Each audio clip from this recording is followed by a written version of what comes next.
শিলচর কেন্দ্রীয় কারাগারে আত্মহত্যা কয়েদির মানসিক চাপে কি শিলচর কেন্দ্রীয় কারাগারে আত্মহত্যা করেছে কয়েদি?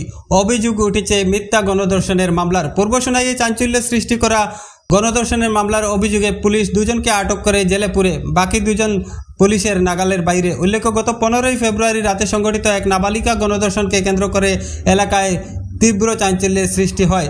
এ নিয়ে বাউরিকান্দি এলাকার নাবালিকার পিতা দিলবার হোসেন লস্করকে মুখ্য অভিযুক্ত করে মোট 4 জনের বিরুদ্ধে কচুদরম থানায় একটি মামলা রুজু করেন এবং মামলাটি নথিভুক্ত করে কচুদরম পুলিশ তদন্ত শুরু করলে মূল অভিযুক্ত দিলবার হোসেন লস্কর এবং এজাজুর রহমান বড়বুইয়া ওরফে পাট্টু থানায় আত্মসমর্পণ করে। পুলিশ তাদেরকে গ্রেপ্তার করে আদালতে সুপর্দ করলে আদালতের নির্দেশে তাদের 3 দিনের রিমান্ডে আবারও নিয়ে আসে কচুদরম পুলিশ। তদন্ত অব্যাহত রাখে কচুদরম পুলিশ এবং রিমান্ড শেষে আদালতের নির্দেশে জেলে পাঠিয়ে দেওয়া হয়।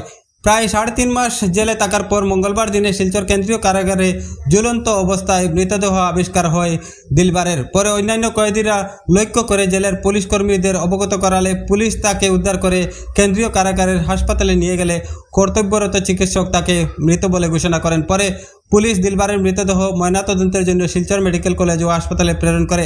এদিকে ঘটনার খবরে দিলবার হোসেনের পরিবারের সদস্যরা সেখানে পৌঁছান এবং সংবাদ মাধ্যমের মুখোমুখি হয়ে গণধর্ষণ মামলাটি মিথ্যা বলে দাবি করেন। এই মিথ্যা মামলায় অভিযুক্ত হয়ে জেল হাজতবাসে মানসিকভাবে ভেঙে পড়েছিল দিলবার, এমনটাই দাবি তাদের, এবং মানসিক চাপ সহ্য না করতে পেরে অবশেষে আত্মহত্যার পথ বেছে নিয়েছে দিলবার, এমনটাই দাবি পরিবার পরিজনদের। এই ঘটনা নিয়ে আবারও রাজ্য জুড়ে তীব্র চাঞ্চল্যের সৃষ্টি হয়েছে।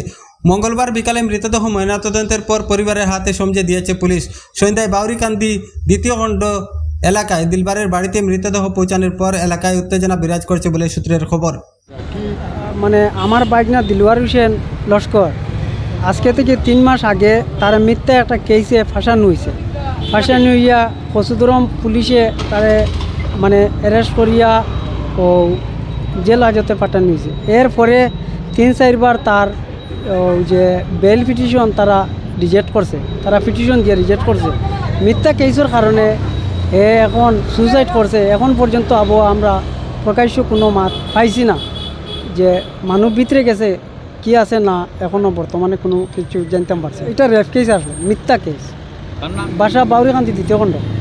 আজকে আমরা তো শুনছি সুইসাইড হয়েছে, ও মিথ্যা কেসের কারণে সুইসাইড হয়েছে। উনিয়া আমরা এখনও আইছি, আইলে এখনও ভিতরে ঢুকছেন মানুষ, কি হয়েছে না কেন খবর পাইছি না এখন।